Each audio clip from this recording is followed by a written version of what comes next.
so much. Esteemed faculty, respected guests, and dear students, it is truly an honor and a privilege for me to be amongst you here today.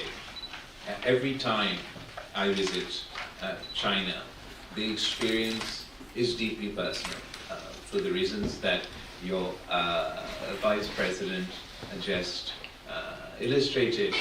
My grandfather, Shahid Zulfikar Ali Bhutto, is credited in Pakistan for laying the foundations for this iron brotherhood.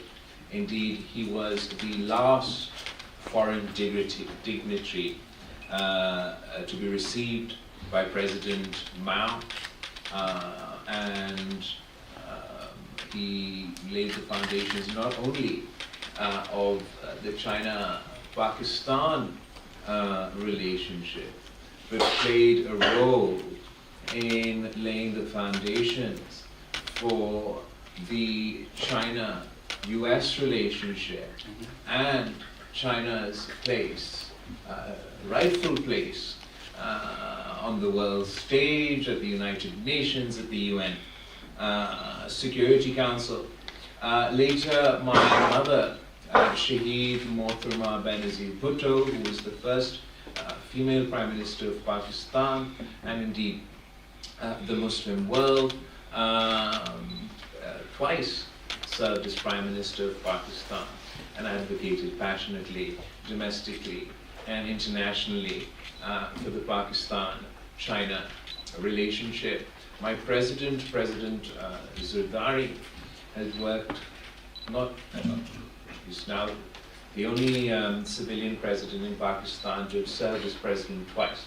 Not in this term, but in his last term, he laid the foundations for the China-Pakistan economic corridor, being one of the first countries to engage in the visionary One Belt, One Road initiative, and in fact was president when the Gwadar port was transferred to China from some Singaporean company at the time, and then signed in 2013 the China-Pakistan economic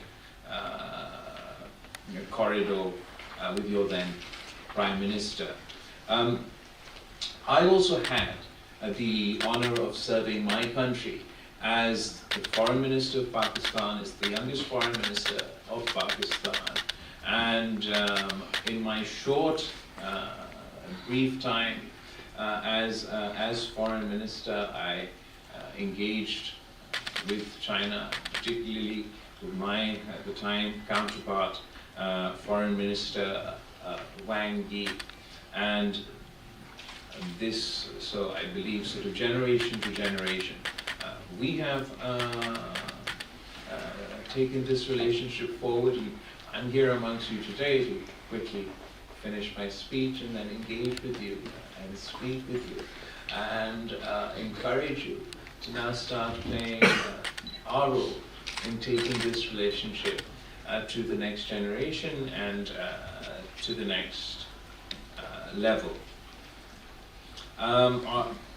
Over 2,000 years ago, our histories intertwined along the fabled Silk Road.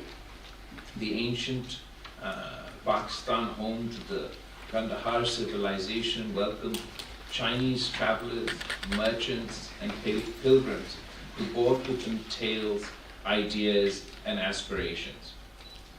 The areas in Pakistan today served as a vital artery for the ancient Silk Road to connect China with the Middle East, Africa, and Europe.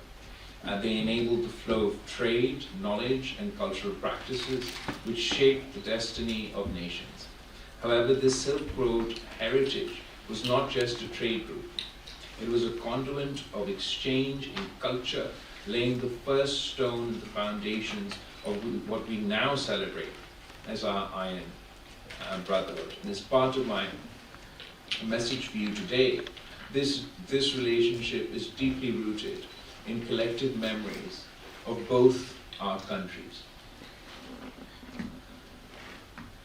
Building on our ancient links with the formal establishment of diplomatic ties, Pakistan had the distinct honor of becoming the first Muslim country to recognize the People's Republic of China 60 years ago. They say today that everybody wants to be friends with China. And what we are particularly proud of as Pakistanis, that today obviously everybody wants to be friends with China. But we wanted to be friends with China even when nobody wanted to be friends with China. And we have that unique relationship that isn't one born of opportunity, of aligning with the rising sun.